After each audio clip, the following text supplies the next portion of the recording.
This is Emma, and this is Emma's roadmap to success. This is a little version of what the video we went over above. So you see she's sniffing at me. She'll take a treat from me.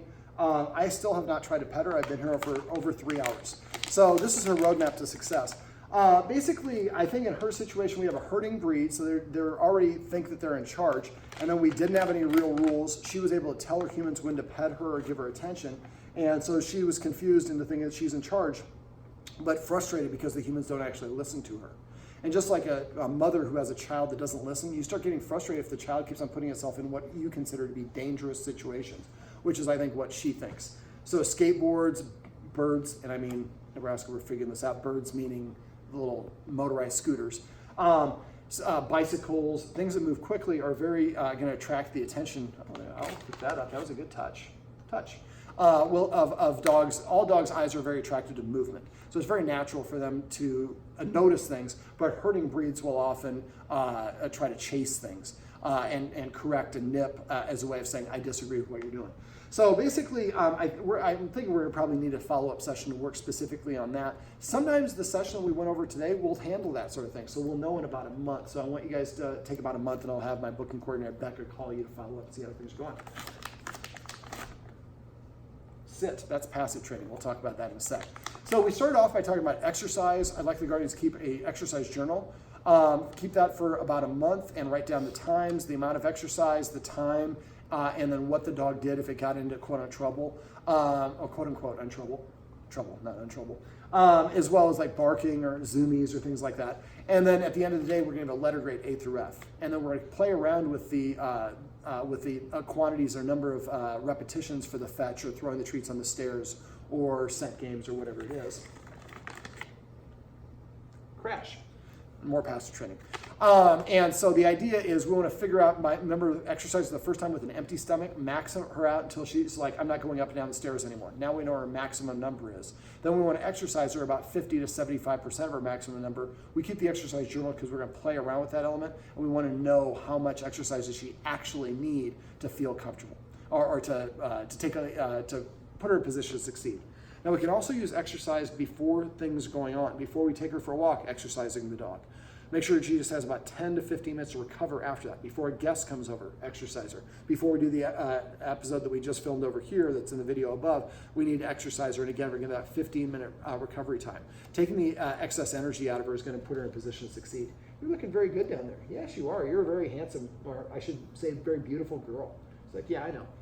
All right, so exercise is going to be a big component. It's going to more exercise, and it needs to be on a regular basis. Remember, your goal is to get exercise every 2 to 4 hours, and the exercise journal will figure out how much exercise and how often. But keep playing around with those elements and give her a letter grade A through F at the end of the day for each day, and then start a new sheet for the next day. And eventually you'll kind of start figuring out every time she gets in trouble, it's this length of time before the exercise, or it's this time of the day when she gets in trouble or needs the exercise or whatever it is. So we need to find out what she needs so we can provide that and build that into our busy lifestyle. All right, the next thing we talked about are rules. She really didn't have any rules. She has one rule: she has to sit and wait for permission to eat her food that's down there. I'd like the Guardian to come up with a new command word and use passive training for that. So pizza, sushi, pasta, whatever your favorite meal is, the name of your favorite restaurant. So for 3 months, every time she takes a bite of food, I want you to say the word pizza, if that's the word you guys land on. And then after about 3 months, you'll be able to say pizza, and she knows that means I get to go and eat. We also talked about not letting her on the furniture, because for dogs, the higher they sit, the more rank or social status they have. And I think for her, when she's on the couch behind the camera over there, I think she's looking in her backyard and she's on patrol. So like I talked about in the video above, I think she's stressing herself out. She's always working or always feels she needs to protect anybody. She has very little downtime, and so she's just overly stressed. And so just flipping the leader-follower dynamic is going to go a long ways towards helping her start to see the humans acting like leaders by enforcing rules. So, so get the X mats, the letter X, M-A-T-S for here. You can either do tinfoil or X mats, and you can tear the X mats in half. You probably just put some on the edges of the ottoman. But after a couple months, she'll just get out of a habit of getting on the furniture. I forgot to go over here. We didn't have a time, so remind me next time I can show you how you can get her to use a dog bed. I would get a dog bed. I would put it right in front of the TV there. I like getting the dog beds on Groupon. I find they're the cheapest place to get them. It should be light gray, lighter than this, white or light cream. Dogs' eyes, they're colorblind. So if I put a tree here, It's not as noticeable if I put a treat there. So we want the contrast to be pretty good. Sit. So I have it message me if she doesn't use the dog bed, but once you take over the furniture, a lot of times the dog bed becomes more appealing because it's a little bit of status and it's just not as much status as the human has. Shouldn't be allowed in the kitchen when we're preparing food. We're going to stand up and march at her to get her to leave. I'll show you actually in a second how to teach a dog to leave the room. Shouldn't be allowed around the kitchen table or around 7 feet of anybody who's eating or has a high value item, and no more giving her people food. Now, let's say this is a doorway and I want her to leave. I can walk towards her and kind of reverse herd her out of the door, but I always try to be positive reinforcement first. So putting this in context, leaving the room is a good thing and a rewardable thing is really easy. So I show her that I have a treat. This is the doorway, so I toss it right outside the door. Normally at this point the dog gets up. This is why they say in Hollywood you don't work with children or with dogs. We'll throw a full one. There we go. And so normally what happens is the dog gets up and goes out. She's probably full. She's already had a bag of treats, bag and a half. But when she gets up and goes out there, you would say the word out every time she licks it up. So I tear the treat in half. I throw one. She goes out and gets it. I say out. She comes back. I throw a second one. I do this for every doorway or area in the room. So that one of the areas could be around in the kitchen or around the dinner table.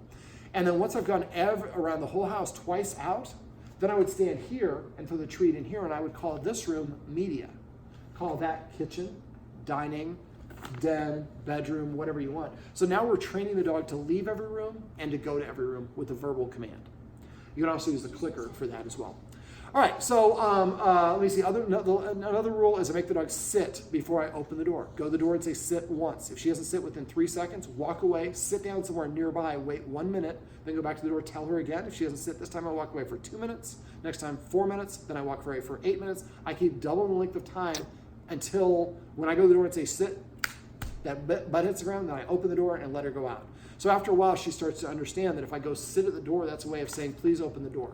And remember, as soon as she sits down, open that door as fast as you possibly can. So she thinks, wow, what do I got back here? And then now we're conditioning the dog to sit at the door, kind of like we just went on a walk and I showed the Guardians my 5 rules for a structured walk, which you can search on my website if you can't remember those. But we also started off the walk by having her sit 10 times. So at first, when you're doing the walks, I want you to use the martingale and the special twist leash that I showed you. Make sure you keep it a straight leash, and watch the video for 5 rules for a structured walk for better details on that. But we're going to take no more than 5 steps at first, and every time I stop, we say sit. When she sits, I give her the treat and say sit. Remember, always give the dog the treat first, say the command word after the treat goes in the mouth, whether you're doing the focus exercise, the touch, the target, the out, whatever it is. So this way, the start of every walk, I sit 10 times in a row, or sit 10 times, and I get treats. After a while, she's paying attention to you instead of paying attention to everything but you. And after a while, you'll just stop and she'll automatically sit down, kind of like she'll sit at the door as her way of saying go outside. When you're playing fetch, I would make another rule. She has to sit before I throw the ball.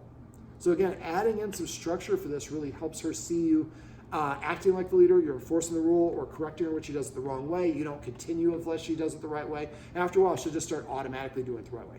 All of these things will help her start to identify as more of a follower.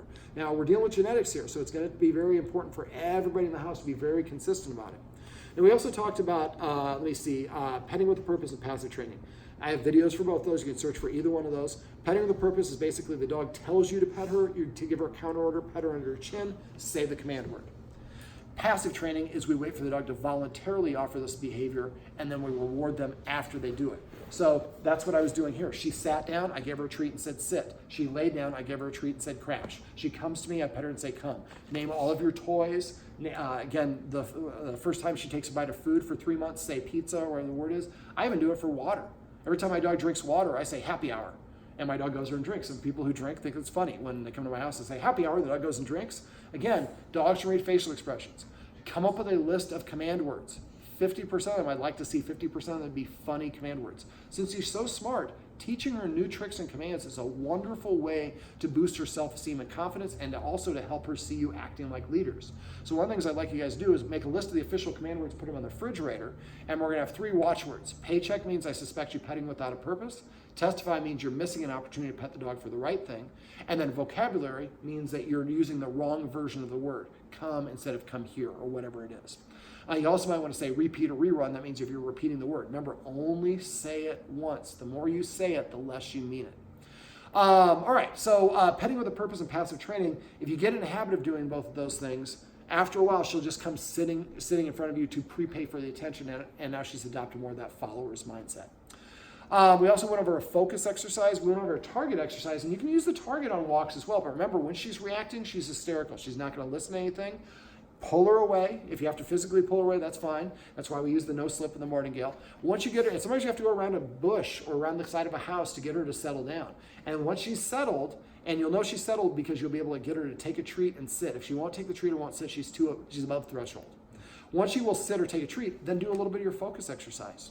Also, remember to go and watch that focus video. So you might want to just go to my website and search for that so you can start on that. This will take a day or two before you get this.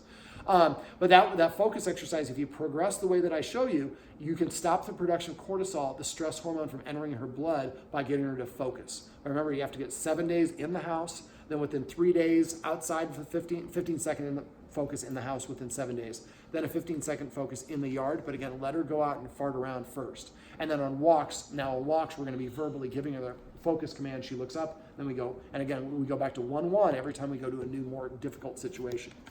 I didn't mention the video above because I didn't know that she did this, but she also likes to catch.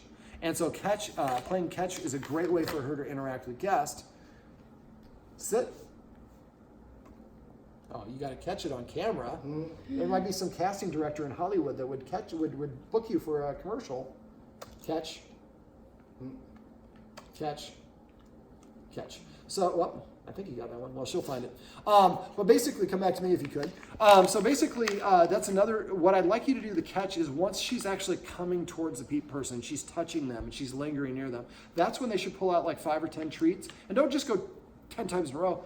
Catch, then let her walk around, up, sit. Make her sit first, then throw the treat. The guest is doing this. So she's getting rewarded for doing something the guest asks. And remember, when you have your guests come over, tell your guests, no looking at her, no talking to her, no trying to touch her. We're just going to drop the treats and get her to come closer and closer, as we talked about in the video above, until she's just kind of lingering on her own. And when you don't go to reach for her, you go like this and stop halfway. See how she's leaning towards me? And then when I extend my hand, she pulled back. That's her way of saying, I'm uncomfortable. So the dog pulls back or turns its head away. That's the dog's way of saying, I don't want you to pet me. The more that you listen to the dog, and if you're watching this and you're somebody who's going to come by to help, the more that you don't pet the dog and show that you're not a threat through your actions of what you're not doing. So all I just want to do is go and pet the dog. Well, that's going to reinforce the wrong thing. So if she practices being around people, they toss treats, they leave treats on the ground, and I get a lot of treats in and around, and they don't try to pet me or talk to me, after a while I feel more and more relaxed. Eventually I'm like, what are they all about? And she starts coming to them. But again, if she's coming to me, then she feels like she's the one in charge, as opposed to I'm going towards her. A lot of times that sets in the panic. All right, is there anything else? Make sure you're eating something before you feed her. Almost forgot that. Is there anything else we want to talk about? The martingale collar, I would probably leave the martingale collar attached to the leash. Make sure you get a flat leash. You can't use a round leash like this. It should be about 1 inch wide. And a 4-foot leash, just get them for $10. And I would also recommend you get one of these. This is the mini treat pouch from Pet Safe, and you can get them on Amazon. I just find it's the best one out there for what you're doing. And that's basically it. Let's see if we can get her to come here for one more treat. Emma. So maybe she's just full. She probably is full. So then we'll go closer to her. There we go. And see how she's moving slow? That's an indication she's not comfortable. And are you filming me?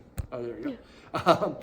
Yeah. Basically, Emma, let's get her to come over into the shot. Emma, there's 3 of them over there. There's one right there. There's one over here too. There we go.